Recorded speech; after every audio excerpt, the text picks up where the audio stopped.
Whilst an e-bike is still very much a mountain bike in the way that it rides, there are some techniques that can be focused on when you're riding with that bit of extra power.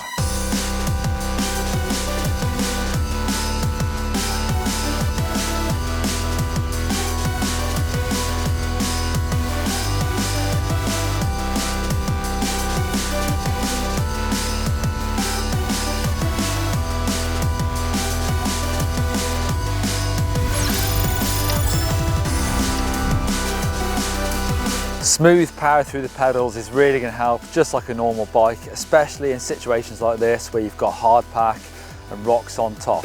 But the great thing about having that extra power is you can power up some of these steps and obstacles in the trail. Just don't forget, as soon as you stop pedaling, you're going to lose that power. It can be really hard to get going again, so smooth, consistent power is still key.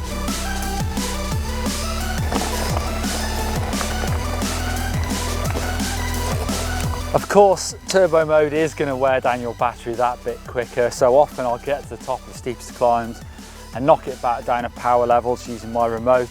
But it really just does depend on the type of ride you're doing. If I'm doing just a couple of hours, really intense up and down ride, then I'll leave it in turbo the whole time. My battery will last.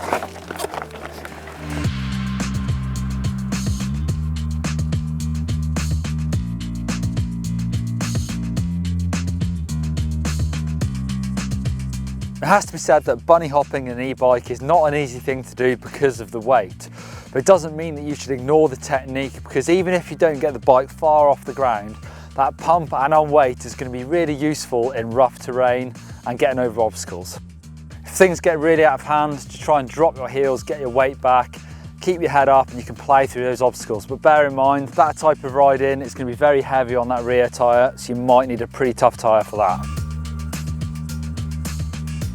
Of course, climbing is one of the biggest differences on an e-mountain bike. You've got 250 watts to help you get up those hills, but also the power mode that you ride it in will make a big difference. So turbo mode will be needed for some of the steepest and hardest climbs, but therefore you might need to take a more metered approach to your pedaling. So if you're putting too much power through the pedals, you could start spinning up the rear tyre or actually lifting the front wheel if you've got grip on the back, and that's definitely worth considering in switchback climbs where you might start drifting on that front tyre.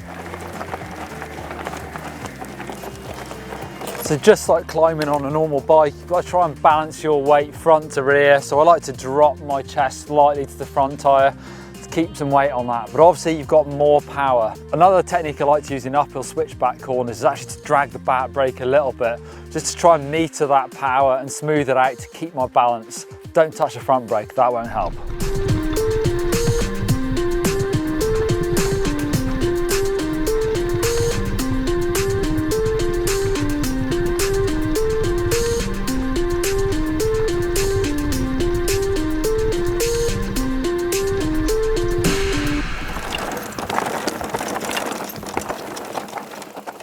So the weight is definitely noticeable when you're descending, but for the most part it makes the bikes really stable, suspension's working really well.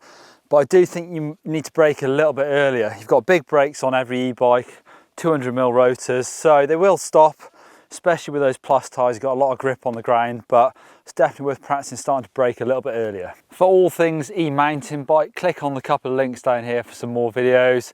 Click on the EMBN logo to subscribe and give us a thumbs up if you like this video.